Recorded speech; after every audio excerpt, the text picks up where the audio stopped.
Alright, how's it going everybody? My name is Isaac and I'm here with a video on Xenoblade Chronicles Tierlist. I wanted to give a little preamble before we begin. So A, my controller has drift on it, so if you see me like just shift all the way to like the right or left or anywhere like that, just know it's because of that, it's not on purpose. And B, there's a lot of characters in this list. It's not like side characters or anything like that, and especially with Xenoblade 2. There's only main characters and main blades. I'm not going to include every blade in that game. It's only going to be the main playable characters, including DLC. So Xenoblade Chronicles 1, 2, and 3, you have Torna, and you have Future Redeemed. I'm not going to go over Xenoblade Chronicles X because I haven't seen anything on that. I don't want to speak on anything about them. Another thing to make note of, I'm only going to be talking about the characters from a story standpoint and just how much I like them. And the reason for that is because I actually never played any of these games before. I've only ever watched them through Let's Plays, and you may think that my opinion is worse because of that. And to be fair, that is a fair point. But bear in mind, like I said, I'm not going to be judging them off of gameplay. I'm not going to talk about that at all. But with this, I can understand if you don't care about my opinion because of that. So if you don't want to watch, then I completely understand. But if you do want to watch, you want to see where I place these characters, here's the list, right? So we have four tiers. Yeah, so we have four tiers here, right? We have yellow, which is come on, man, you could do better. That tier is like it's all right. Could it be better? Yes, of course. It's not the red tier, which is usually the pretty stinky one. Then the next tier we have we're getting better, good stuff. Then we have blue. I know you mess with the tech using the sign to cover the other sign. I'm kind of a genius at this. But next we have blue, which is Rhyme Time Baby Alright. Which is basically like, you're great, you're good to great, you're borderline up there, but you're not there just yet, right? And then that tier above that is the your blade did not cut deep enough, aka white tier, right? And if you know where that quote is from, then you probably know why this tier is that, right? So that's all the tiers, and now let's get on to the tier list. So the first characters that we have at the bottom are Sharla, Tora, and Jian.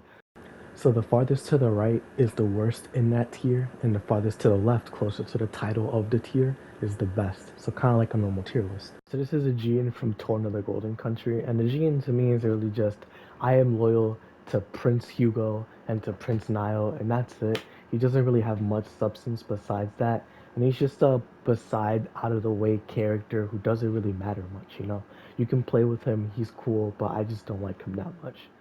So I moved Tora and Charlotte higher up because I felt like I placed them a little too unfairly. So Tora, he's at the very bottom of the good tier, the green tier, and I felt like that because Tora did have some good salient moments in this. And one of the best things I didn't mention in the original part was that he looks up to Rex. Rex is that older brother figure to Tora, who's basically the youngest guy in the group besides Gramps, because even though he was reincarnated, Gramps is just still the old man at the end of the day, right? And so Tora having to look up to Rex because he wants to, he idolizes him. He even bases the Poppy models afterwards off of Rex and how he handles his blades and everything. And it's just such a good connection that they build with Rex and Tora. So I gotta give him more respect for that. Even though he is a little perverted and he is a little weird, with the stuff that he does with the Poppy models, he still is a decent character in Xenoblade Chronicles 2 standards. Because he isn't the best, like Jin or other characters like that, but he isn't the worst, like that one no pawn from the Trader Guild, the weird greedy guy who was on the hamster wheel. Next though is Charla, and Charla, I discredited her. She has the Gadot storyline. She really does go through suffering. She cares about Juju. She had to step up at a younger age to really protect her people, right? And she's kind of like Anna in a sense. And I really respect that. I put her down because her role in the story diminishes after that point. She's mostly there to basically take care of Ryan in the later parts of the game because Shulk has Melia and Dunban and later on Fiora. So Ryan loses that role a little bit later on, but he's still prevalent. But people need to take care of him as well because he's still just a young 18-year-old, and Charlotte plays that role. So I gotta give her that respect. She isn't very prevalent and probably my least favorite character in Xenoblade Chronicle 1 in terms of like the playable ones. But she deserves her respect. She deserves her respect. So next in the green tier we have Minna from Torna, the Golden Country, and Minna I think is alright. I like him more in Xenoblade Chronicles 2 because of the implications of the lore. And seeing him in Torna was also really cool because it just shows that he was a real like swaggy guy, got some sauce, some pressure to him. So I mess with him. but he's not much than just being a guy from Torna. He's better than Aegean, but he's not better than some of the characters we get in Torna. Next we have Rock. He's Van Damme's blade. I keep trying not to call them servants. I'm sorry if you hear me say that. And he's really cool when he's with Van Damme. You can tell the relationship that they fostered in the beginning when you see him. But after Van Damme and when he's with Rex, he's just nothing. He doesn't have any story relevance. Rex didn't have a long time to be with him because Rock forgot his memories. It was just like he's just a new blade. So it's kind of disappointing. But Rock, he's good because of that strong start with Van Damme, so I'm going to put him down there. Next, we have Dromark. Dromark's a silly little guy. You know, he's a tiger. He reminds me of Torgal from Final Fantasy 16. He's just a nice guy, you know? Because of that, he's really not much except he's just Nia's retainer in a sense. So I'm gonna give him some credit. I'm gonna put him up higher than like people like Aegean, Bromark, Dromark, whatever you want to call him. He's just a fluffy guy that you can confide in. Overall, a very nice guy. But next, we move on to Hugo. Hugo is from Torna the Golden Country. And by the way, all these characters have been Xenoblade 2 characters, whether they're Torna the Golden Country or base game. Hugo is Torna, Dromark is base game, and Rock is also base game. But Hugo, he's Aegean's, in a sense, master, I guess, and he's not much different from Aegean. He's just genuinely a nice guy. He cares for Moradane. He's the prince. He's like Morag, but to me, in a lesser sense. It's like, what if we had Niall as a person who could join our party? And he did. That's basically what happened. It wasn't much, but at least he's there. So Hugo's just basically older Niall. So Bridget, I also moved from her original position, so I'm just gonna talk about her here.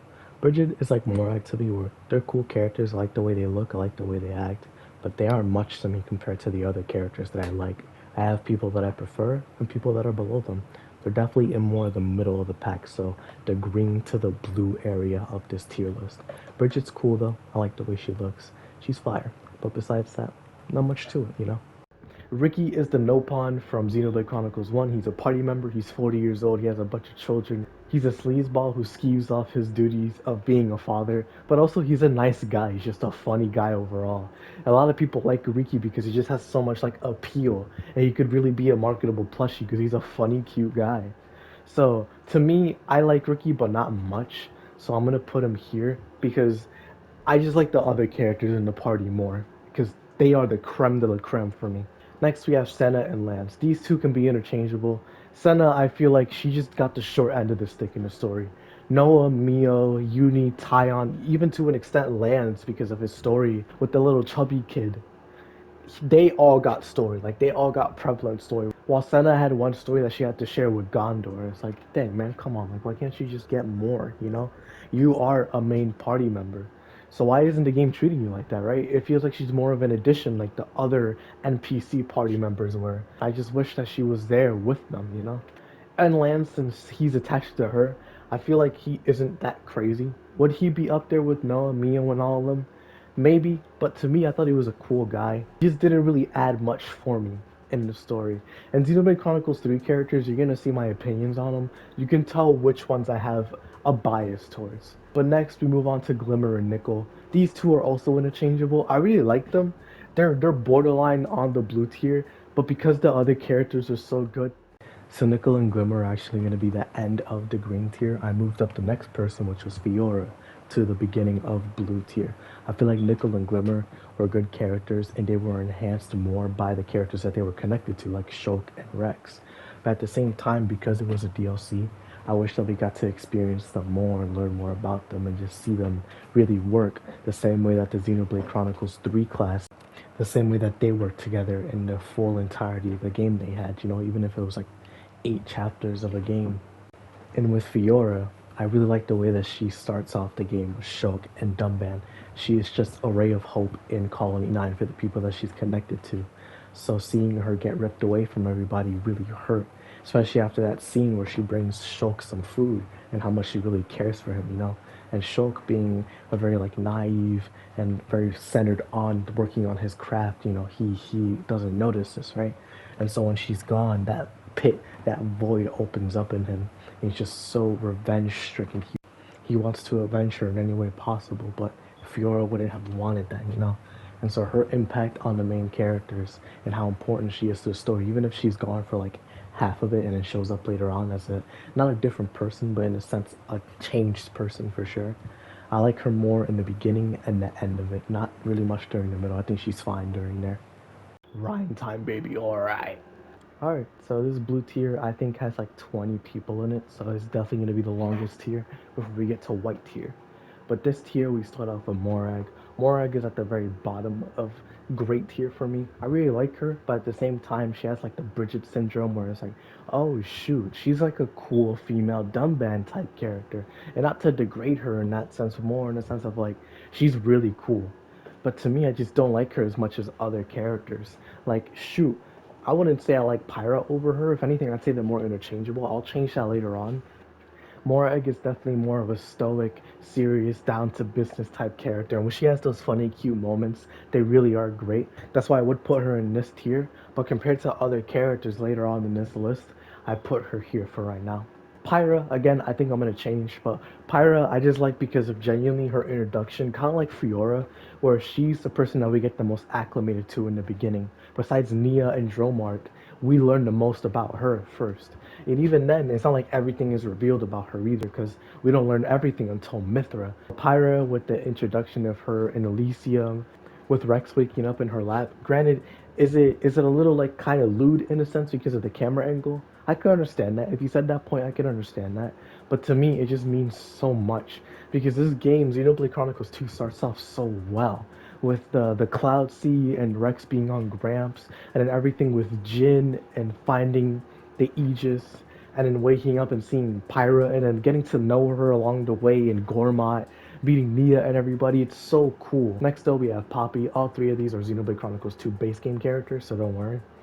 Poppy, I like because she's just so nice in story terms for relevance. She's great. I genuinely like Poppy because she has so many salient moments. And one thing I should mention about Bridget, she does too, because her and Bridget have one of the greatest moments in the story where they're trying to help Rex get his mojo back, trying to lift him up, you know? Oh my gosh, that scene just turned me into a Poppy believer. Her scenes with Mithra, overall her interactions with the crew, Poppy is great. I think she's awesome.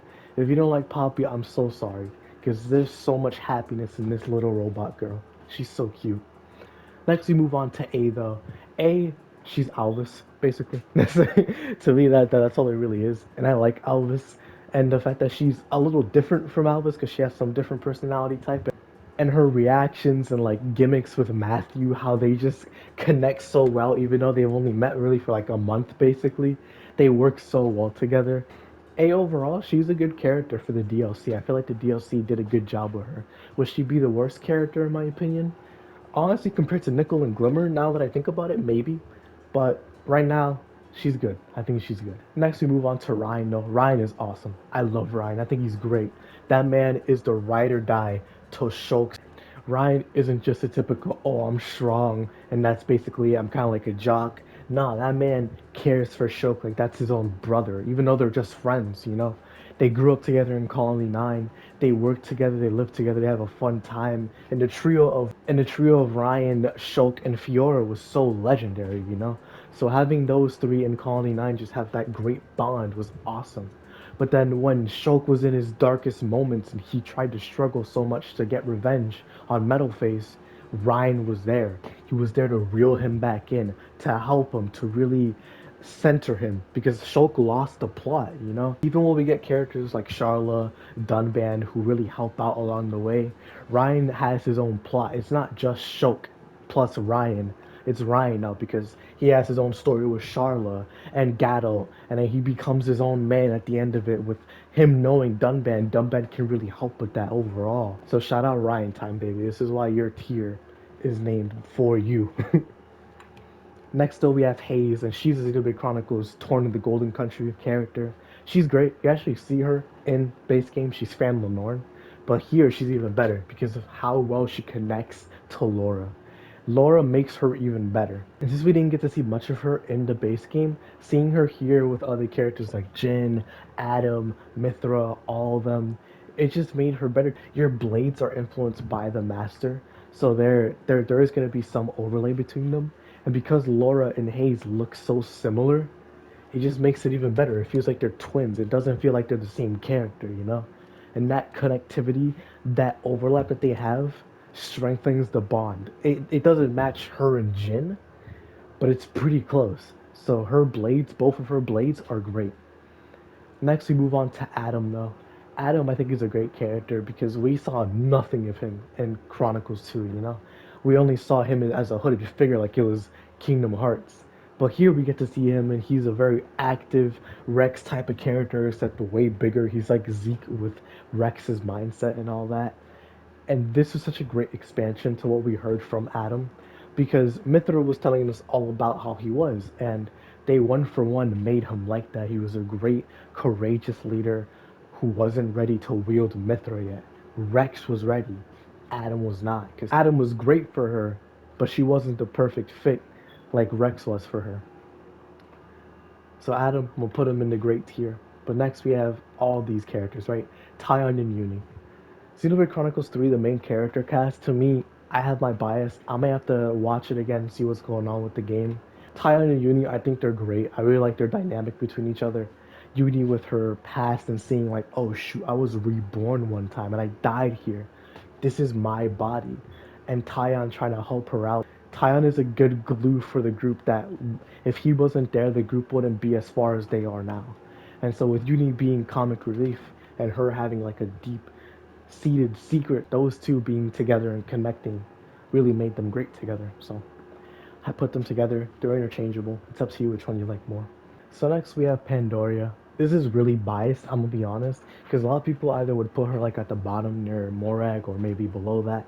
But Pandoria to me, I love her. Literally, I love her design. I love her glasses. I love her power. I love her relationship to Zeke, who is also one of my favorite characters from Xenoblade Chronicles 2. But overall, Pandoria, she's just great, bro. We have Noah and Mio, and these two again are also interchangeable. They are basically the main characters for this game for Xenoblade Chronicles 3. And I don't mind that because while Noah doesn't really have much going for him in terms of character compared to Shulk and Rex, he is good. He's definitely not a bad character. He's enhanced for sure by his environment. He definitely is the most mellow out of all three, which kind of sucks because you don't get that much emotion from him. But Noah is enhanced by Mio. Their relationship works so well in tandem. Mio is definitely the carrier for the emotion. She has so much to display. So this is her final year, her final term, and she really gets to just show that out, you know. And while she doesn't outwardly display her frustration with it, Noah can feel that, and they connect so well with that. So just like Uni and Tyon, these two, if they weren't there in the group, this game wouldn't happen. Even though it was all because of Vandom, this game would not have happened if they didn't connect and continue forward. Next we have Melia. Melia, I like a lot. Do I like her more than Fiora? No. But again, that introduction with Fiora was amazing. So I just can't help but be biased. Melia, though, she's a great character. And there's also the future connected stuff, which I haven't seen, so maybe that makes her even better. Seeing the struggle that she goes through with her family and all the stuff going on with Prison Island and just her love for Shulk and everything, it's like, it sucks, you know, it hurts. And then seeing her in Xenoblade Chronicles 3 as well just made her even better for me. So Melia, she's just a great character overall. Definitely one of the best ones in the Xenoblade Chronicles 1 crew, period. I gotta give her respect, you know. Next up, we have Vandom. And I know you see the other guy over there. I love that guy. Vandom, one of the best characters in Xenoblade Chronicles history. Van Damme, when you get to him and his Merc group, just changes the game so much, bro. When you get to Uriah and you see him and Rock together, he already has an immediate impact on Rex, and all the insight and lore and love that he gives him. The man treats him like his own son. And so seeing him, having him as a party member, you really feel like, oh shoot, Van Damme's so cool, bro. He's awesome, and him and Rock are just great, and you really get to see that connection that you can build with a blade. Because even though you have Nia and Dromark as a good example, or better yet, Morag and Bridget, Van Damme and Rock really exemplified that because they were in the game. Long tenured vets, bro. And so, seeing what happened to him at the end of the Raya chapter killed me. Literally killed me. And it made Rex such a great character. And so for that, he has to be near the top, bro. Next, we have Zeke. Zeke, bar none, is probably my favorite character in Xenoblade Chronicles 2. He has that dumb band syndrome, which, if you can tell, he's right next to him.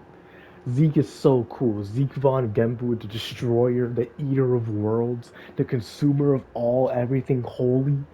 But he also cares for his little turtle turters. He cares for Pandoria. He puts up an act, and he's basically the big brother for Rex. But Zeke, that big brother role is so fulfilled. It's so well fulfilled. I love every moment that he's there when we get to see him and he's just a little like troll character, but then you learn more about him and how deep it actually goes. And you learn about him and Pandoria and how they're connected as well. Zeke is just so cool, dog. Like, but next we have Dumban. Dumban might be one of my favorite characters, just like Zeke in Xenoblade Chronicles 1. Dumban is so cool. Again, he is that older brother figure for the entire group. Dumban's the older brother. Besides Ricky being 40, Dumban is the older brother to everybody, and it's so cool. That man be running around one-armed because he used the Monado in the war, and he can also give insight to Shulk, not as a Monado wielder, but as a person because Shulk was struggling throughout the first half of the game. And so Dumban was there to chill him out, same with Ryan. But Dumban had insight, you know. He fought a war, he lost his arm, he lost his sister. So the fact that Shulk is ready to just burn down a whole race, he's like, nah, man, relax, you know. It's time to mourn, but it's time to step up. It's time to man up, you know. And Dumban, for that, he will always have my respect. He's so cool. So shout out him, bro. With Mithra, I actually grew to like her when I rewatched the game because first I was pyro pilled, and then when I rewatched the game, I was like, oh shoot, nah. Even with the Torna stuff included, I became Mithra pilled. She just went through so much. She really had like a mental breakdown because of losing her master, losing Adam, losing everybody. The little kid that was with him, I forgot his name, but losing so much and then having to disassociate and stuff like that, and having Pyro be born. It's like, man, I just want to give her a hug, you know. Just want to care for her right now because she's going through it. And Rex helps with that because he cares for her. He cares for both of them, and he basically reassures them like, yo, we're gonna do it. You know, we're gonna make it through. And so at the end of the game, when everything's all said and done, we can really see the true sides to both of them, where they can coexist. They never fought for dominion over one or the other. They understood each other because they lived for so long. But at the same time, we finally get to see the true happy nature of everything being done and complete, and she can fully live as a person now, as a blade. So things are just going great, you know. So shout out Mithra. Definitely one of my favorite characters from Xenoblade Chronicles 2. Definitely one of the better written ones as well. Next we have Rex and Shulk as adults from the Future Redeemed DLC. And this DLC was great. Genuinely a great story. Rex and Shulk as adults, you really get to see how messed up they are because of this world. Having them there as two people, the main people from their worlds, helping out in this third world, not as main characters, but definitely important characters nonetheless. It's so cool. You have Shulk with a missing arm, in a sense kind of like Dumban, and then you have Rex missing an eye. And in a sense, kind of like Zeke, now that I think about it. So you just see these two, these guys are crazy. Rex is wielding both Aegises, and Shulk is still with the Monado, and they're just so cracked, bro. Look at how cool they look, and how the big of a role they play in this story is unprecedented. Literally, Nickel and Glimmer wouldn't be who they are without these two. So I gotta give them a respect. But they are the top of blue tier. Next, we move on to the ultimate tier. Your blade did not cut deep enough. And here we have characters like Laura and Jin. Laura and Jin are inseparable. To me, Jin is higher because of the fact that all of his story in Xenoblade Chronicles 2 being honestly the best villain I think we've ever gotten in this story out of all three games. And it's all because of Torna and because of his role in the base game. The dichotomy between Rex and Jin in the base game, and then also how much he loved Laura in Torna, just makes Jin such a great and potent character. Laura, she's great. She's honestly one of the best additions to Xenoblade Chronicles 2. She's awesome. The fact that she's there and she took care of Jin and Hayes and just they took care of her. She's 27. She thought she was like 20, dog. She's 27. She's almost as old as Dunban, bro. That's so cool. I didn't elaborate much in this part, but Laura as well, with her lore, with her stepfather, with her mother, and how she really got Jin and everything like that is dark, but it's really engaging. And just Laura as an addition to this game, to Torna, is great, and it wouldn't be the same without her. They did such a great job telling this entire story, which was supposed to be a chapter in the base game, in this huge DLC. It's awesome. And these two deserve to be in this tier.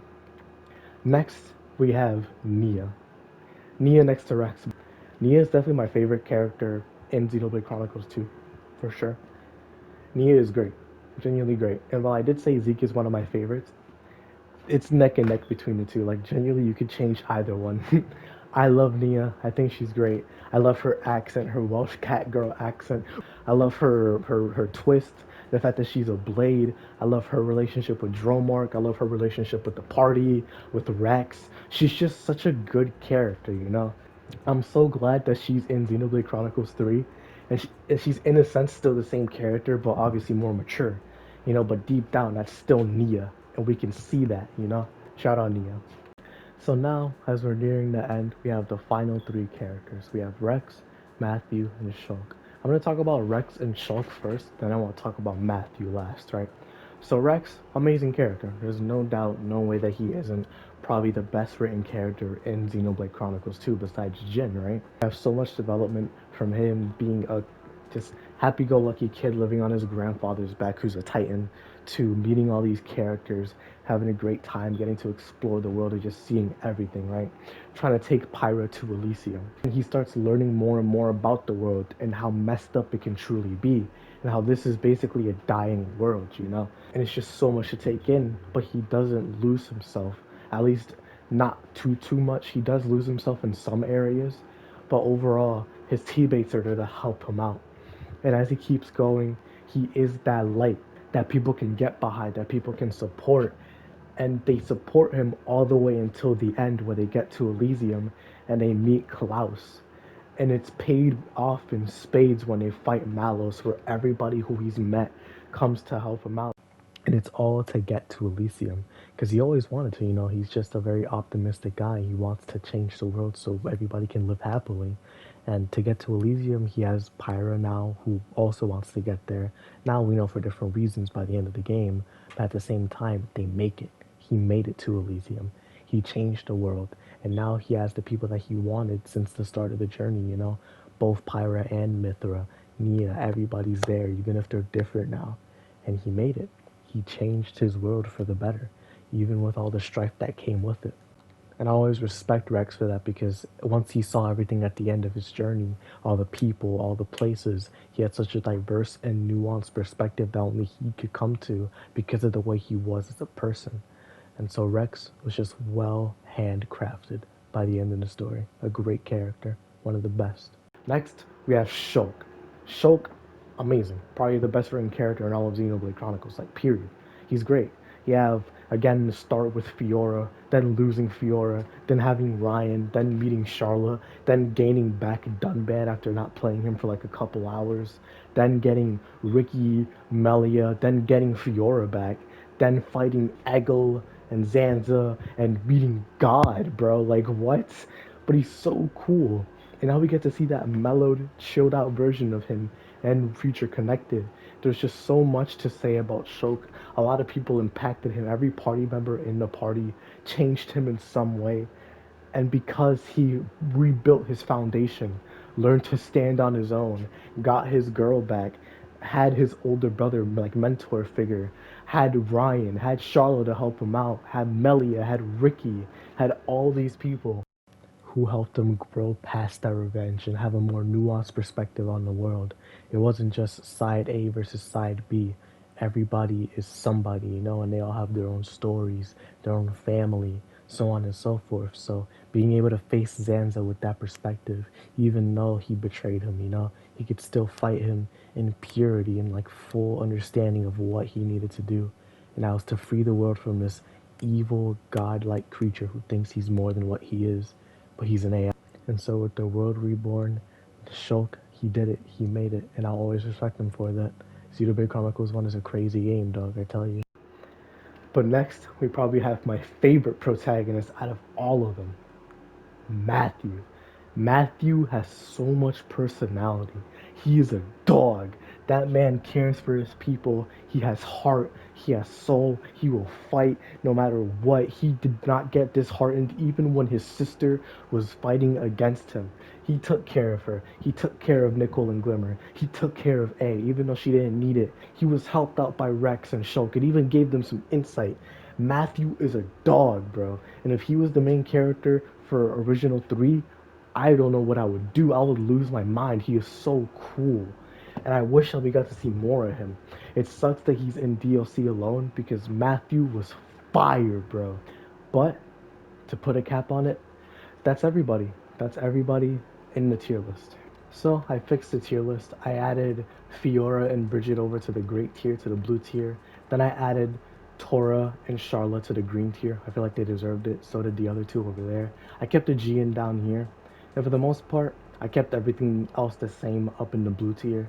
So that's going to be it for me for now. Thank you all for watching. I hope you all enjoy. And I'll see you all in the next video. Until next time, it's been Infamous Isaac. Hope you have a great rest of your day. Peace.